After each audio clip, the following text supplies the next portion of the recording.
আমাদের সমস্ত গ্রামটি কুখ্যাত ভূমিদস্যু শিল্পপতি রিপন সাহেব ও তার গঠনকৃত সন্ত্রাসী বাহিনীর হাতে জিম্মি বাকরুদ্ধ। তাদের মতের বিরুদ্ধে গেলেই হয় তার পঙ্গু হইতে হবে, নতুবা অর্থদণ্ডে দণ্ডিত হইতে হবে, নতুবা জেল হাজতে যায়া জেল হাজত বুক করতে হবে।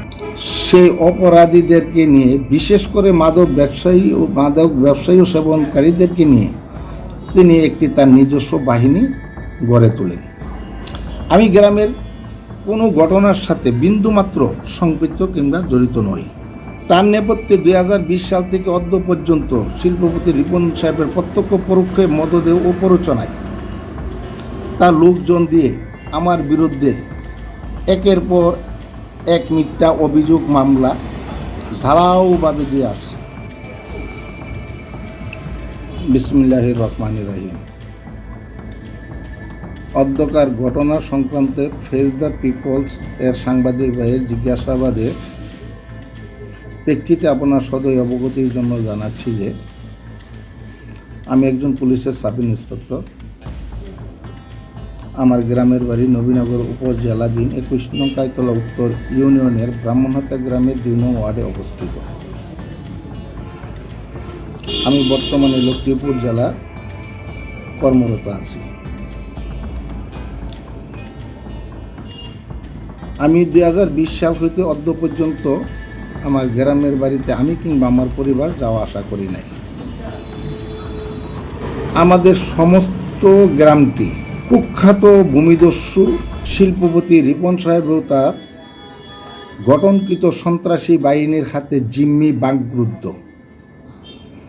সমস্ত গ্রামের লোকজন তাদের যে কোনো কথা বলি বাণীর বাইরে যাওয়ার কোনো শক্তি রাখে না, সাহস পায় না। কারণ তাদের মতের বিরুদ্ধে গেলেই হয় তার পঙ্গু হইতে হবে, নতুবা অর্থদণ্ডে দণ্ডিত হইতে হবে, নতুবা জেল হাজতে যায়া জেল হাজত বুক করতে হবে।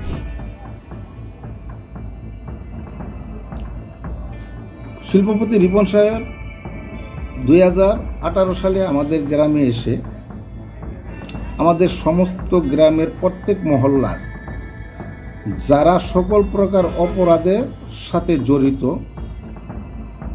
সেই অপরাধীদেরকে নিয়ে, বিশেষ করে মাদক ব্যবসায়ী ও সেবনকারীদেরকে নিয়ে তিনি একটি তার নিজস্ব বাহিনী গড়ে তোলেন। উক্ত বাহিনীর মাধ্যমে ওনার নিজস্ব আদালতে বিচার সালিশ সহ মানুষকে অর্থদণ্ড, জেল জরিমানা ইত্যাদি কার্যক্রম পরিচালনা করতেন। এরই মধ্যে তিনি তার নিজ বংশীয় লোকজন সহ গ্রামীণ ও পার্শ্ববর্তী গ্রামের তোফাইল মহাজন সহ আরও বিভিন্ন লোকের জমি জমা জোরপূর্বক দখল করে নিয়ে 4 জন লোককে প্রচণ্ড আঘাত করে। এর মধ্যে একজন সোহেল নামে একজন চিরতরে পঙ্গু হয়ে এখানে তার নিজ ঘরে জীবনযাপন করছে। বাকি 3 জন লোক অর্ধভঙ্গ অবস্থা আছে। রিপন সাহেব তার বাহিনীর উক্ত কার্যকলাপ নিয়ে তার বংশীয় গ্রামের লোকজনের সাথে বিরোধ মনোমালিন্য চলিয়া আসিতেছে, যার প্রেক্ষিতে ক্ষতিগ্রস্ত নির্যাতিত নিপীড়িত লোকগণ মিডিয়া শরণাপন্ন হইলে 2023 সালের 16 জুন যমুনা টিভির সার্চলাইট প্রতিবেদনে রিপন সাহেব ও তার বাহিনীর বিভিন্ন অপকর্মের বিস্তারিত ফিরিস্তি তারা তুলে ধরেন। তাছাড়া আপনাদের ফেস দ্য পিপলসেও রিপন সাহেবের ভূমিদস্যু রিপন সাহেবের অপকর্মের বিষয়ে এবং মানুষকে পুঙ্গত্ব করা সহ জেল জরিমানা, মিথ্যা মামলা দেওয়া ইত্যাদির বিষয়ে আলোচনা হয়। আমি গ্রামের কোনো ঘটনার সাথে বিন্দুমাত্র সম্পৃক্ত কিংবা জড়িত নই। ক্ষতিগ্রস্ত নির্যাতিত নিপীড়িত লোকজন মিডিয়ার শরণাপন্ন হওয়ায়, তাছাড়া তারা কোর্ট সহ পুলিশ সুপার মহোদয়, জেলা প্রশাসক মহোদয়, নির্বাহী কর্মকর্তা মহোদয় বরাবরে তাদের জমি জমা সহ বিভিন্ন বিষয়ে অভিযোগ আনয়ন করায় শিল্পপতি রিপন সাহেব তার কুচক্রী মহল সন্দেহের তীর আমার দিকে তুলে আমি হয়তো বা ক্ষতিগ্রস্ত নির্যাতিত নিপীড়িত লোকজনদেরকে দূর থেকে সহায়তা করে আসছি। তার নেপথ্যে 2020 সাল থেকে অদ্য পর্যন্ত শিল্পপতি রিপন সাহেবের প্রত্যক্ষ পরোক্ষে মদদে ও প্ররোচনায় তার লোকজন দিয়ে আমার বিরুদ্ধে একের পর এক মিথ্যা অভিযোগ মামলা ধারাওভাবে দিয়ে আসছে। আমি ডিএমপি ঢাকাতে কোনো দিন চাকরি করি নাই, কিংবা ঢাকা রেঞ্জেও কোনো দিন চাকরি করি নাই। আমি 2023 সাল থেকে লক্ষ্মীপুর জেলায় কর্মরত। অথচ বৈষম্য বিরোধী ছাত্র জনতা আন্দোলনকে কেন্দ্র করে তার বংশীয় লোকজনের সাথে আমাকেও ডিএমপির বিভিন্ন থানায় এজাহার নামেও আসামিতে অন্তর্ভুক্ত করে। এত কিছু তাছাড়া লক্ষ্মীপুর থেকে আমাদের নবীনগর থেকে 14 জন সাংবাদিককে আমাদের লক্ষ্মীপুর পুলিশ সুপার মহোদয়ের কার্যালয়ে পাঠিয়ে আমার বিরুদ্ধে অভিযোগ আনয়ন করান।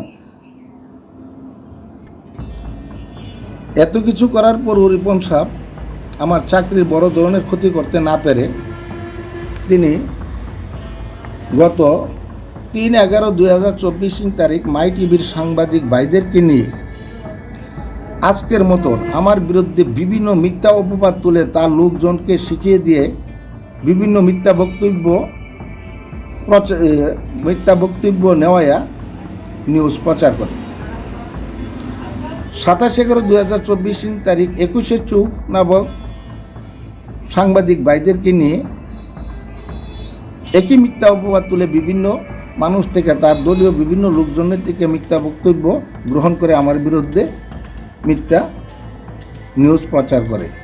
27/11/2024 তারিখ এশিয়ান টিভির সাংবাদিক ভাইদেরকে নিয়েও একই ঘটনা ঘটান। সর্বশেষ 3/1/2025 তারিখ যমুনা টিভির সাংবাদিক ভাইদেরকে নিয়েও এইরকম মিথ্যা অপপ্রচার তুলে আমার বিরুদ্ধে মিথ্যা নিউজ প্রচার করেন। রিপন সাহেবের প্ররোচনায় তার লোকজন দ্বারা মিথ্যা মামলা অভিযোগে আমি জর্জরিত।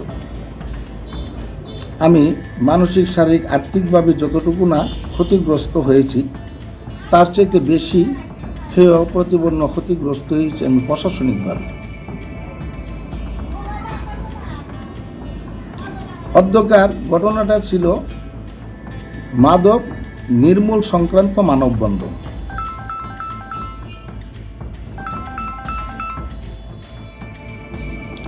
মানুষদেরকে, সকল এলাকার লোকজনকে বলছে যে আজকে মাদক নির্মূল সংক্রান্ত মানববন্ধন করব, আপনারা উপস্থিত থাকবেন। অথচ মানববন্ধনে যাওয়ার পর সকলের হাতে হাতে আমার ফেস্টুন দিয়া তারা বিভিন্ন প্রচারণা শুরু করে। এমন এক পরিস্থিতি, এই মানববন্ধন থেকে যে চলে যাবে সে তো এই গ্রামে বাস্তবই করতে পারবে না রিপন সাহেব এবং রিপন সাহেবের লোকজনের নির্যাতনে, নিপীড়নে, তাই কেউ যাইতেও পারে না। যার ফলশ্রুতিতে পূর্বের মতন এই মিথ্যা অপবাদ তুলে আমার বিরুদ্ধে আজকে এই স্লোগান তারা প্রচার করে। আমি আমার প্রশাসন সহ বাংলাদেশ সরকার এবং দেশবাসীর কাছে বিনীতভাবে নিবেদন করছি, আমি এই ঘটনাবলীর কোনো একটি ঘটনার সাথে বিন্দুমাত্র সম্পৃক্ত থাকলে আমার বিরুদ্ধে আইনানুগ ব্যবস্থা গ্রহণ করা হোক। আর আমি যদি এই ঘটনাবলীর কোনোটার সাথে কোনো সম্পৃক্ত না থাকি, আমাকে যে 2020 সাল থেকে অদ্য পর্যন্ত কুখ্যাত ভূমিদস্যু জবরদখলকারী সন্ত্রাসী রিপন সাহেব এইভাবে হয়রানি করে আসছে, তার বিচার দাবি করে অধ্যকার মতন এনে আমার কথা শেষ করলাম। আসসালামু আলাইকুম ওয়া রাহমাতুল্লাহি ওয়া বারাকাতুহু।